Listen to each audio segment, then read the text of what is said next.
Before I start this video, I have news to give you guys. I'm not gonna be continuing What If Naruto as a high schooler, seeing that I have finished some of my what ifs, my own original what ifs that I wanted to do. So yeah, I'm gonna be posting my new what if tomorrow. So yeah, stay tuned for that. But I'm not gonna be finishing What If Naruto as a high schooler. But you guys can go ahead and check out the link in the description for What If Naruto as a high schooler and check it out for yourself. But I'm gonna be doing one of my own original what ifs tomorrow, so stay tuned for that, yeah guys. But for tonight, I'm gonna be giving you part 24 of What If Naruto is a Badass Genius.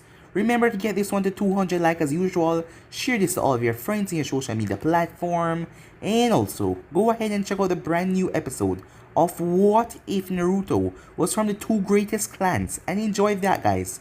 I also posted a new episode of What If Naruto was banished, and got a supernatural ability over an Anime King 2. And I also posted a new episode of What If Aizuna Uchiha was Naruto's ancestor. So go ahead and check out that and enjoy guys. And yeah, without further ado, what do you say we begin this new episode? Start the intro. I think the girls with their nails done now.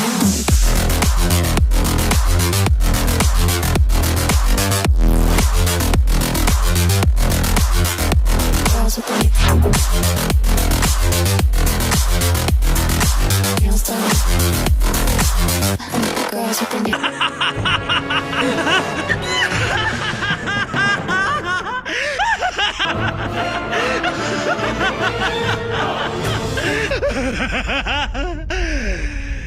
So, the last time we left off, Naruto and Sasuke were training rather intensely just to bring on the commotion after that Ao and his squad approached them, as they were taken to the Mizukage, as Naruto handed her a scroll that Tsunade told him to give her.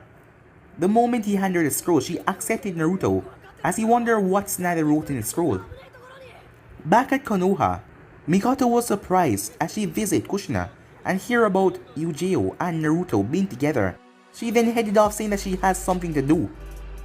After that, Eugeo was walking on the street when she was suddenly pulled into a corner and pinned against the wall by Mikoto, as Mikoto asked her what the hell is she up to.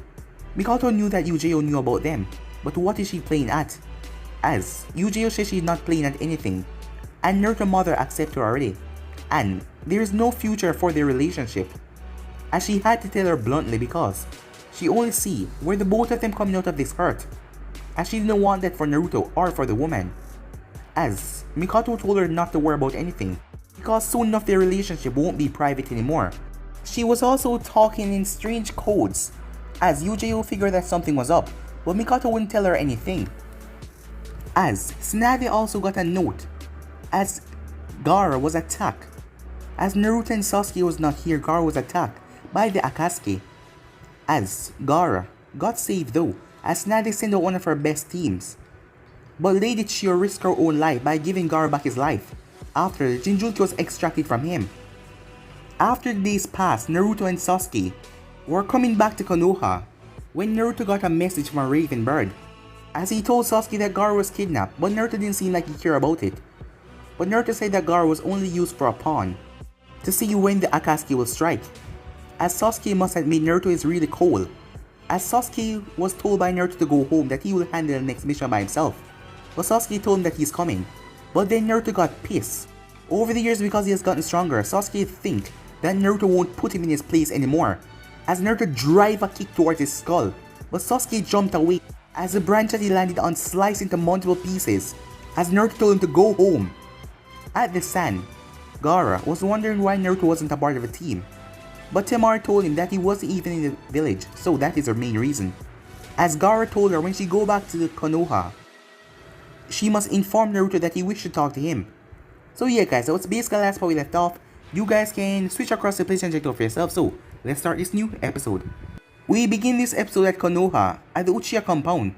Mikoto wasn't expecting Sasuke to come back so soon, after Tsunade gave her the message that Sasuke was going to go with Naruto on a mission to Kumo, and also the expression on his face showed that he was pissed off. But the fact that he was back meaning that Naruto was also back. She needed to speak to Naruto about the thing with Eugeo and their relationship. She simply couldn't allow things to slip through her fingers so easily. Mikoto shook her head now as she focused on Sasuke. She had to focus on her son for the moment. Naruto wasn't going to disappear tomorrow. You don't look well, Sasuke, she said. What happened? Sasuke sat down on the couch. I nearly had a fight with Naruto, he said. If things had moved differently, they may have had a full battle that would have tore the entire forest apart and someone would have gotten hurt. But Sasuke didn't think if something like that happened, it would have changed their relationship. Naruto bullied him when he was younger and they were still close. These days, Naruto couldn't bully him like when he was younger, and that was the only difference between now and then. What did you do? Mikato asked. Sasuke glared at his mother.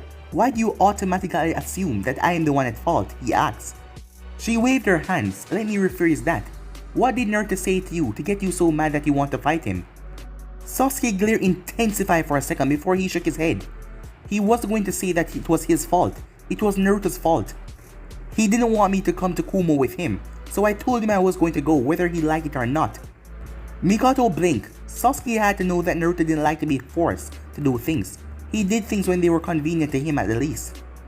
I doubt something like that could have caused things to get dangerous, Mikato said. Sasuke went silent for a few seconds. He then spoke. Recently, I made a few demands, and Naruto has been permitting it. And he called them tolerance. I felt a bit pissed off by it. Still am, Sasuke said. I want him to treat me like a partner, not a tool. You're going to have to start owning up to that, she said. Have you considered why Naruto has never let you in on his plans? Sasuke shrugged, because he thinks I'm a child. Mikato shook her head. Even without asking, I can tell. I'm your mother, and I should know. You don't think like him. You're not like him. And you always allow your emotions to get the best of you. I don't think that is something that you can solve quickly. But you can stand up, Sasuke. Sasuke frowned. How did things go in Kira anyway, she asked. My end was fine. I had no complaints, Sasuke said. I assumed things went well with Naruto and Mizukage. They did had lunch and dinner at our house before we left. He didn't seem to have any complaints though. As Sasuke saw an arrogant look came on his mother's face, he tilted his head to the side. Is something wrong, mother? He asked. No, she said as she shook her head. Meanwhile, at Kumo, Naruto looked around the office of the Raikage. It was neat, and around the walls there was weightlifting equipment. Well, this was the fourth Raikage, a muscle man. He surely did train his body a lot. But that was given since the man was a taijutsu specialist. People like him need to keep their body in top form. As Naruto looked at the Raikage, he certainly looked like he could take a punch. Raikages have been known for their speed, and mixing that with their taijutsu. The third Raikage is something Naruto finds truly remarkable. He was a man that faced off against the Eight Tails, and he came to a draw because neither of them could harm each other. Not only that, he faced off against 10,000 shinobis to allow his people to survive. That was something amazing, but of course, Naruto had no desire for something that heroic. The Raikage spoke, snapping Naruto from his thoughts. If I'm not mistaken, you're Minato's son. Naruto nodded. In the flesh, he said. Konoha already made a spectacle about it since Hiruzen decided to tell everyone. So, if Konoha knew everything and this village knew, the Stone Village automatically has to know. And he didn't want to go there because they still have some resentment against Minato. I see, the Raikage said. Then what does a Konoha shinobi want in my village? I came to deliver a warning about the Akatsuki, but I'm sure you heard of them. But I'm gonna say it anyway. They are a group of S-rank missing nins who are hunting down Jinchuriki for their bijus. Konoha does not know for what purpose, but it's not anything good. They have already attacked the sand and have taken the biju. We think that they will likely target your Jinchuriki next. The Raikage scoffed. Then what do you want? He asked. Cooperation in dealing with them, Naruto said. I saw Tsunade's letter. The Sand will always be the weakest village out of the great nations. And I heard their Kage is just a boy. You cannot tell me to be concerned if they manage to get to him. It doesn't prove to me that they're powerful. Besides, my Jinchurikis are powerful enough to defend themselves against a group of criminals. Thanks for the warning, but Kumo will handle them if they come to us. We don't need to cooperate with any other village to handle a handful of criminals on the loose. Is that what you believe, Raikage? Naruto said. If I didn't believe it, I wouldn't be saying it, Ace said in a dismissive tone. Be sure you're not thinking with your oversized muscles rather than your head, Raikage, because if not, you will lose this battle, Naruto said in a strong tone. A narrowed his eyes dangerously. If you apologize now and walk away, I will forget you ever said that. Naruto turned around. What a waste of time. I should have just gone back home rather than doing this. As Naruto vanished in a gust of wind, At Konoha, it was night when Naruto returned home. He was surprised when he saw his mother sitting with Temari and Yujiro in the room. He was not expecting Temari to be here, but given what happened to her brother, it is safe to say that she came to Konoha for some business. Still, he wasn't looking forward to speak to her. "Oh, you're back," Kushina said, as he came up to them and sat down on a single couch. "I didn't take much time in Kumo," Naruto said. "How was your stay, mother?" "It was fine, very busy," Kushina said. "You have a guest, aren't you going to greet her?" As Naruto turned to face Temari, he hasn't really think about her since those days, when her father was alive. Perhaps he did has a desire to marry her back then. But since the invasion, everything changed. To be honest, he had stopped caring for them. They were not at fault to what happened. Kankuro had known, but that was something else. His mother still cared for them as her own. That hasn't changed. It was not that she was naive, it's just that she saw past what happened and she did not fault them. He had the issue. Naruto shook his head slightly as he smiled at Temari. "Temari," he said. "Naruto," Temari said. "Can I speak to you?" "Can it wait?" Naruto said. "I just returned from a week-long journey from the elemental nations. I would like to relax a bit. I have to leave early morning tomorrow.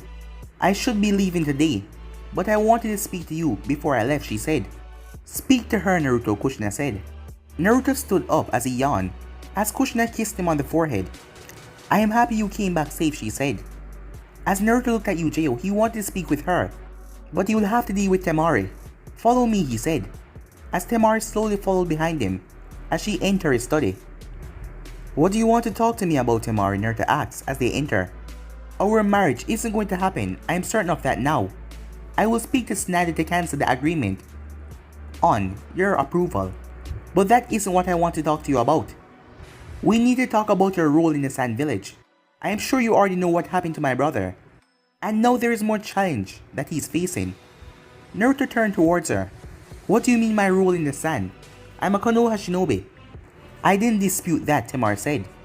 "My brothers say that you have something to do with the former council slaughter, and recommended to Baki that he become the new Kazekage. I can guess for what reason. What I'm trying to say is, if you're going to help my brother, help him. If not, don't pretend to be anything." Naruto tilted his head. "What are you talking about, Temari? I have never pretended to be anything, and I never promised to help Gaara or offer my assistance in anything. He is a Kazekage, not me. I am just a shinobi of the Hina Leaf. I am not saying that you promise anything, but your mother considers us as family. Gaara sees you as a friend. At one stage, the thought of being your wife had settled in my mind. Gaara said that he wants to speak with you. Please, be honest with him. It will be helpful if we knew who we can turn to when things are difficult." "Who do you think I am, Temari?" Naruto said. "I don't know, but I know you're someone even the village leaders seem to fear. I am very much involved in politics, so I know these things. Besides, I talked to Shikamaru. He seemed to know you pretty well," Temari said. Naruto smirked. "That is some way to ask for help, Temari. But it's fine. Since I cannot get rid of you because my mother likes you, I will be your shoulder when you have no one to turn to," he said. "Why don't you send a message to your brother and tell him that you will extend your stay here by a couple of hours? When you depart to the stand, I will go back with you, so I can talk to your brother," he said. Time skip. Sasuke was going towards Tsunade to talk to her. He hasn't spoken to Naruto since Naruto came back from Kumo, because Naruto headed off with Temari to the stand. But he wasn't in a hurry to speak to Naruto. He could use some fresh air away from him. With Naruto, it was always plain follow the leader, so he can cool that off for now. He wanted to do something else for once, and his mother wasn't against the idea. Sasuke knocked on the door. "Come in," said Tsunade, as Sasuke entered. As Sasuke's eyes lingered on Tsunade and then Shizune for a couple of seconds, before he turned his attention back to Tsunade. "I wasn't expecting you," she said. "Do you need a mission?" she asked. "I'm not looking for a mission," Sasuke said. "But if you have one that is interesting, I will not turn it down. I could use something to let loose some steam." As Tsunade raised her eyebrow, but she did not ask what was wrong. "What can I do for you then?" she said. "If your offer of joining Envu still stands, I will take it," he said. What brought that on?" she asked.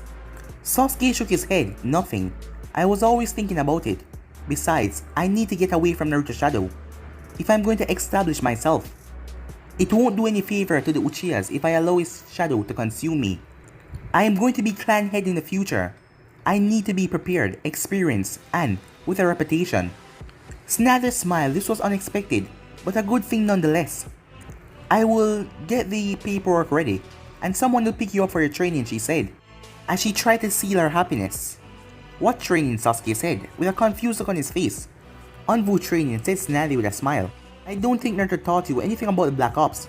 You must go through his training if you're going to do anything well in the missions. We need disciplined people who's going to be able to take orders without questions. I mean that, Sasuke. If you question things, you're out. If I order you to do something, don't ask me for the merits of the action. Just do it. Are you saying I should follow orders blindly? Sasuke asks. No, that isn't what I'm saying. I'm saying I don't allow insubordination in Anbu. Something like that tone you just used. If you want to become Anbu, you will treat me as your commander-in-chief, not your friend. Not some woman you show some little respect. The moment you stop respecting me and questioning my rule, you're out. Since Anbu, report directly to me. I need people I can trust and depend on. If I can't trust you, I can't allow you to continue being an Anbu, she said.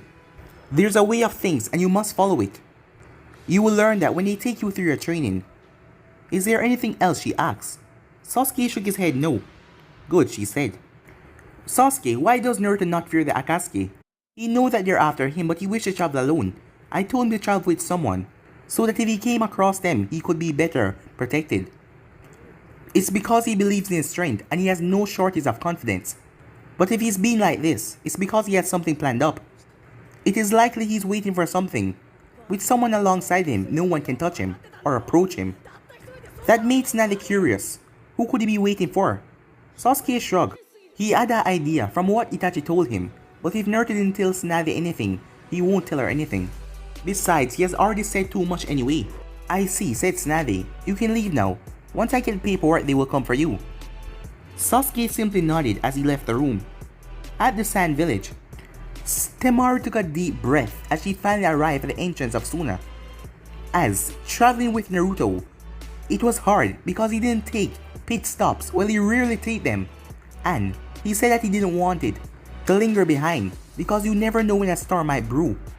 As they walked through the streets of the hidden sand, Temari eyed Naruto at the corner of her eye as she was surprised he came back with her just because she told him that Gaara wanted to talk. There had to be something. He isn't that kind of person who did something on the whim or just because you appeal to him. Well, she was going to complain about it. She knew that he was a capable person and he could help them through difficult situations. I thought you were a person who said your thoughts loud and clearly, Naruto said, looking at Temari as she was caught staring, but she simply stared back at him. There is nothing in my head I want to tell you. I doubt that. I can guess what you're thinking now. Temari frowned. She hated that part about him, but she didn't help anything with her expressions. He was good at reading facial expressions, and she wasn't good at wearing masks. She has been around him far too long.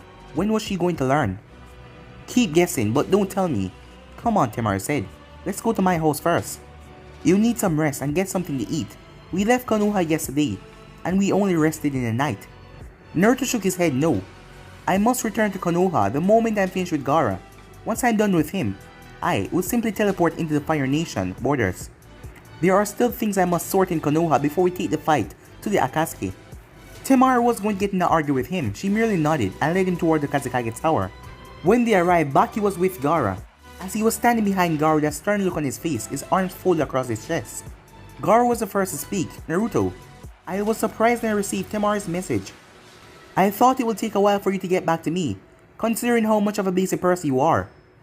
Naruto sat down and made himself comfortable. Then he spoke. Your dear sister was very persuasive. I thought not to disappoint her. Besides, if I had not come here, it was going to take some time. Once I return to Konoha, the focus will be on the Akatsuki and their dreams. He will not have the chance to play around with anyone else. He will have to focus mainly on the problem of the Akatsuki, seeing that they threaten his very existence. Gaara smiled. I am glad even my sister can be persuasive. As Gaara didn't think that it was because of his sister, but if she didn't say anything, Naruto wouldn't be here though. Tsunade told me about how the Akatsuki took the tail beast away from you. Have you seen the humanoid creature they used to seal the Biju? Or even heard of it from anywhere in legend stories? Gaara shook his head. It was my first time seeing it. Naruto nodded. He would have to consult with the Kyuubi about this, if this thing could take in Bijus. and it was being controlled by the Rinnegan. Then the Kyuubi had to know something about it. Its history. Go back to the legend of the Sage of Six Paths after all. But this was a major breakthrough. Without this, he wouldn't even know where to start looking. Well then, he wasn't wrong by leaving Gaara for the Akatsuki to take him. Gaara was alive now and back in the hot seat. There was no harm done, but they actually gained something. What is the real reason you wish to speak to me, Gaara? I have my reason for what I did to the previous council. But I already told you I have no desire to manipulate you and gain control over the Hidden Sand. I would prefer it if you handle village matters on your own. You're the leader of this village. You must be able to handle what's inside your village. There was big things coming along in the future and it wouldn't work well if he wasn't surrounded by competent Kages. I understand that. Nevertheless, I will need your assistance in some things. I cannot deny that your input is something I would value if offered. On other issues that relate to the outside, I would like to keep this channel open for cooperation. Not only that, but the Sand is honestly the weakest amongst the entire elemental nations. Our standing is low and our opinion will hardly matter. I want to help this village to grow enough without heavily have to rely on Konoha or the Wind Daimyo. I already have plans, but I believe you can strengthen those plans. Interesting. For now and for the next couple of years, the Sand will remain weak. However, if you handle things carefully and correctly, you can become strong and compete with the other nations. I will give you a couple of hints. Change the current system in your academy.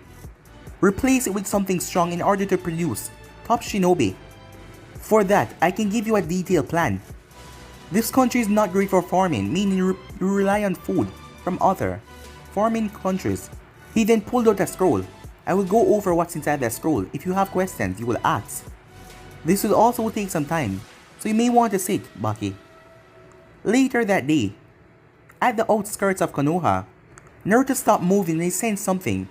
He has been running through the forest, going back to the leaf. It was already getting late and he needed to head back home. Who's there? Naruto said. He didn't like being followed, especially by someone who he didn't know about. Zetsu's head formed from a tree trunk as he spoke. Uzumaki Naruto, I've been watching you for a long time now. For what reason? Naruto said. This was the first time he was seeing the plant-like creature. It was definitely not human and that raised many questions. You interest me, Black Zetsu said. You and I are a lot alike. Nevertheless, this isn't the time for that. Today we succeeded in taking the two tails. Since the three tails has no Jinjulki, taking it will be easy. Our focus now is on both of the stone Jinjulkis. We will get them and soon we will be moving towards you for the Kyuubi. I hope then you and I can talk. Until then, Uzumaki Naruto. With that, Zetsu sank back into the tree. As Naruto did not say anything, as he just headed back to Konoha. As Naruto was at his house inside his studies, things was moving along rather quickly. As the Akatsuki has already lost sorcery and Itachi was out of the picture because of his death. But one could not say the organization's weakened because of it. To weaken it, they would have to attack its leader, the one who was pulling the strings. With information from Itachi, Naruto knew who the real leader was, but he wasn't concerned about Obito. He was certain that if Obito come to an end, Pain will continue with the agenda. Obito was already handled, he didn't have to worry about him. What he had to worry about was Pain. The Rinnegan was unknown to him. A visit was needed to go towards the rain, but on the safe side he has to bring Jiraiya. The door to the study then opened, forcing Naruto to look up. As Yujo entered. Something wrong? She asks. Naruto shook his head.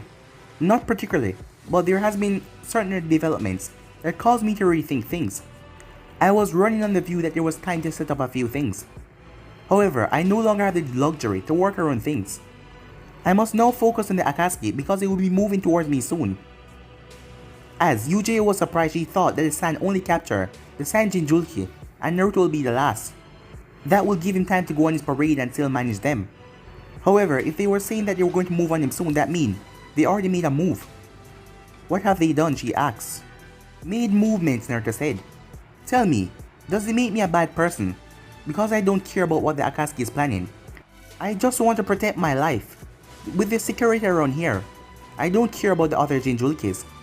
Yujo blinked in surprise. It was the kind of question she did not expect from him. She didn't expect him to ask something like that. He never talked about his moral values.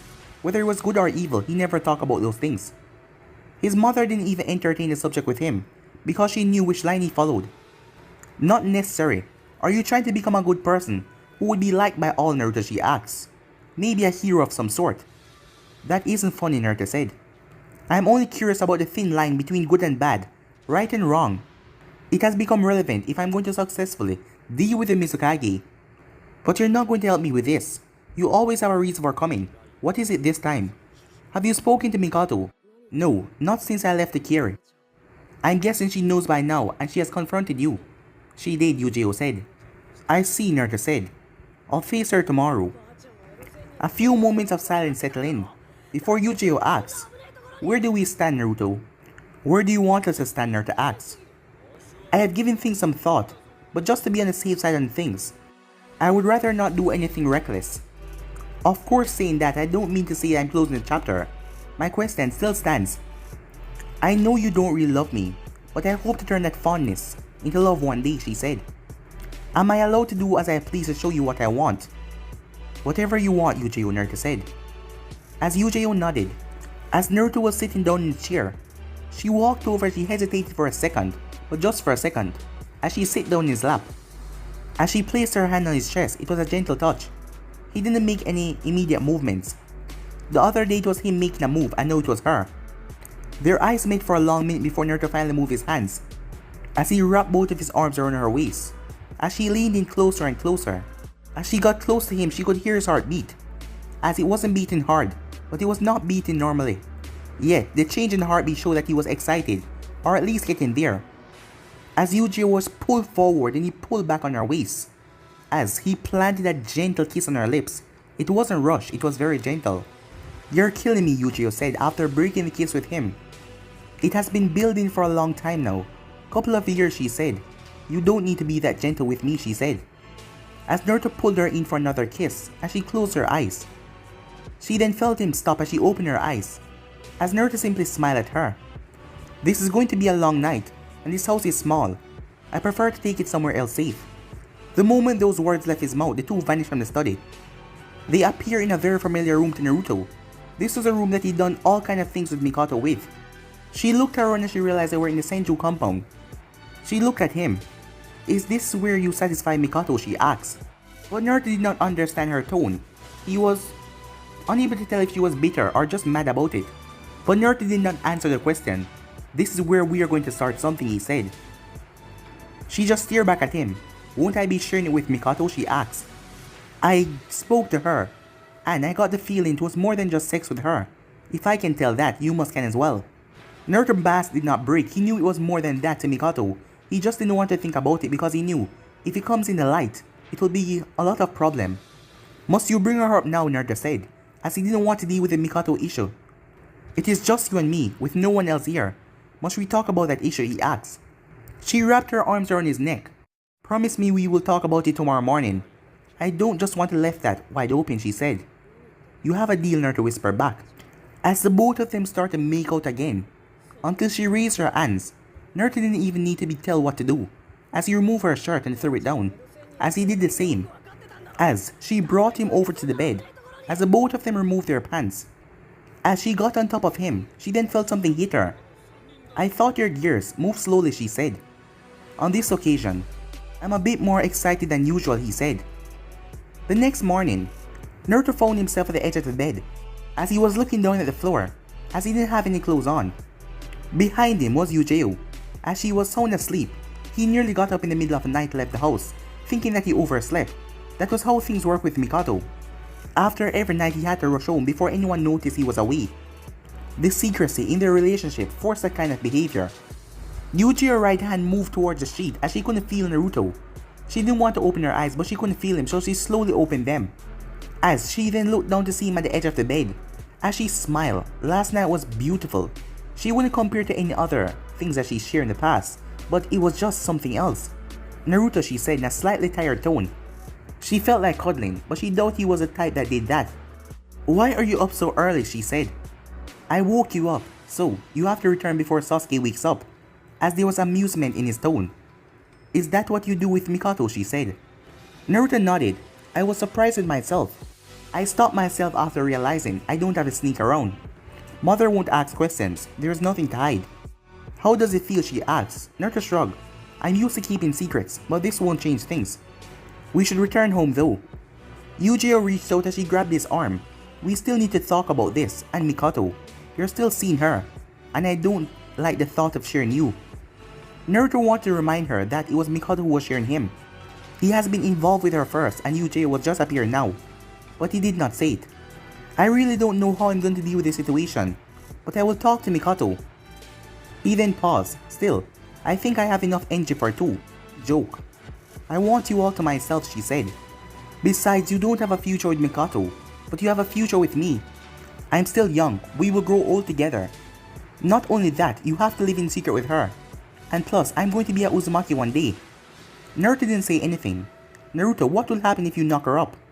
That caught Naruto off guard as he blinked. What? He said. I'm just saying things will become even more complicated if something like that does happen. It would be bad news because Mikoto would always be a part of Naruto's life, and if Kushina does get angry, she will not be forever. Because she'll have to quickly forgive Mikoto for the sake of the grandchild. I will not let it happen, Naruto said. Have you been protecting yourself? We didn't do that last night, and you haven't even said anything about it.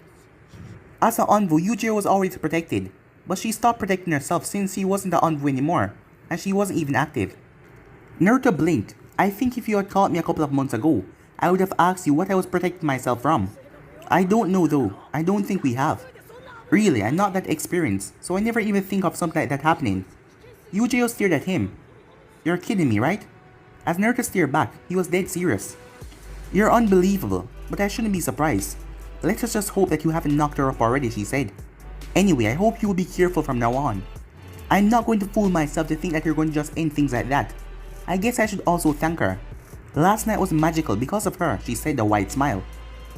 2 hours later, Team 7 training ground. As Naruto was currently resting under a tree, he was in his mindscape. What do you want? The Kyuubi asked. Naruto walked through the bars. I have questions, he said. The Kyuubi eyes snapped open, as Naruto simply jumped on top of his head, and went into a meditative state. For some reason I find it very easy to meditate when I'm in here. Perhaps it has something to do with the natural side of you. Sure, you're full of certain hate for humans, but your chakra have certain qualities that has life. When I focus on that chakra I feel a certain warmth. You insult me, brat, Kurama said. This wasn't the first time Naruto has been in his cell and talking to him on top of his head. When he wanted to meditate he ended up in here. The first time he did it is because he just didn't want to stand in the water. As Kurama had thought to squash the blonde the last time he was here. As Naruto had fallen asleep on his head. Yes, he was that comfortable beside him. There was no fear that he would try to take over his body. As the blonde believed that they have an understanding of their situation. As it made Kurama curious, there was no human who viewed him in such a manner to actually even take a nap beside him. Other humans trembled in fear at the mention of his name. Yes, this human was strange indeed. What do you want, Naruto? Kurama said. Need you ask? You know exactly why I'm here, Naruto said. The Rinnegan is connected to the Sage of Six Paths. This humanoid creature that has 9 eyes. One of the eyes open after a Biju is sealed. It is controlled by someone with the Rinnegan. The 9 eyes will represent the Bijus. And this isn't a Jinjulki. We Uzumakis are rather famous for creating Fuinjutsu that seal Bijus inside of humans. But this isn't one. What is this? This thing is capable of holding all Bijus. No normal person can do that. I believe that this is something you might know of. And I believe if you tell me what I want to know, I'll be able to tell the Akatsuki objective for it. As Kurama sighed, they're playing with something dangerous that shouldn't have been unsealed. If not handled properly, they could end up destroying this entire world. I know that, Naruto said. Your power alone is something frightening, but what happens when you combine all 9 Biju into one? What do you make? What kind of power comes after that? I won't tell you. Nevertheless, now, leave me alone, Kurama said. At least I know that it's something that scares even the mighty 9-tailed demon, Naruto said. But Kurama didn't say anything as he closed his eyes and played dead. As Naruto did not say anything else. Well, the Biju was the person. But if this is something that is truly threatening and he needs to know about it, he would use a Sharingan to make the Biju tell him what it is. But for now he was okay with that. But if the Kyuubi refused to tell him when he's ready, or if his mother's life is in jeopardy or something like that, he will not. Naruto quickly opened his eyes in the real world as he turned his head as a kunai swift past his cheeks. He saw explosive tag as it went off. Naruto quickly did a replacement jutsu as he replaced himself with a log. On the tree behind, Kakashi narrowed his eyes as he was standing on a branch. "You still have fine reflexes," Kakashi said. "But is that all you can do?" he asked, as Naruto was on the tree branch. Kakashi then brought up his leg to slam into Naruto's face, but Naruto brought up his hands. As Naruto wasn't expecting Kakashi Cake to carry so much power, as he was pushed off the branch, he flipped as he landed on the ground gently. As Naruto went through hand sign, fire style. "Fireball jutsu," he said, as he released a large fireball. As the attack hit Kakashi dead on, but he disappeared in a poof of smoke. The real Kakashi burst out of the ground, with his kunai coated in lightning, coming towards Naruto's back. "Wind force," Naruto said. Kakashi felt that invisible force slapped him, as it was pure wind, as it blew him away from Naruto. As Kakashi released the kunai with great speed towards him, this speed made it almost impossible for Naruto to dodge. The kunai burst through Naruto's chest, but Naruto turned to a flock of crows. Kakashi then vanished as he went towards the clearing. He had moved away because he could not tell where Naruto would come from, so it would be better to stay away from those crows. And Naruto also hid the Sharingan in those crows, so he couldn't even know that he was trapped inside a genjutsu. "Do you miss the good days when you used to train at my house that much?" Naruto asked, as he walked into the clearing, as he didn't look like he wanted to continue this sparring, as he was unharmed. "I thought you needed a good exercise of high stakes," Kakashi said. "Is that your real power?" "With wind, I mean. I know it's your natural affinity, but you have hardly used it." "There has never been a need to go that far," Naruto said. "Well, that was a bit refreshing. I'm glad you're still quick. But you do take things a bit lightly." "We should get a day for a good sparring session," said Kakashi. "Well, you do have a partner in Sasuke. But, for old time's sake, we should do it sometimes," Kakashi said. Naruto nodded. "I do not disagree with that." Jiraiya then popped up, as he looked at Naruto. "Tsunade want to talk to you," he said, as he then looked at Kakashi. "You should probably come as well." When they arrived at the office, Tsunade waited, as Jiraiya was at the window, as Naruto and Kakashi was standing there. "When were you going to tell me that the Akatsuki attacked Kumo Jinchuriki?" Tsunade asked in a calm tone. She wasn't demanding anything from him. She was just asking. "Today," Naruto said. "I only stumbled upon it last night, and I was on my way back to the village by chance." "Why didn't you say anything then?" Naruto shrugged. "It wouldn't have changed anything. We were in no position to do anything. And the Raikage told me that he could handle a bunch of criminals. It isn't our problem. But I do understand what major threat the Akatsuki pose," he said. Jiraiya turned to face Naruto. "Have you learned something new?" he asked. "Gaara information provides something troubling.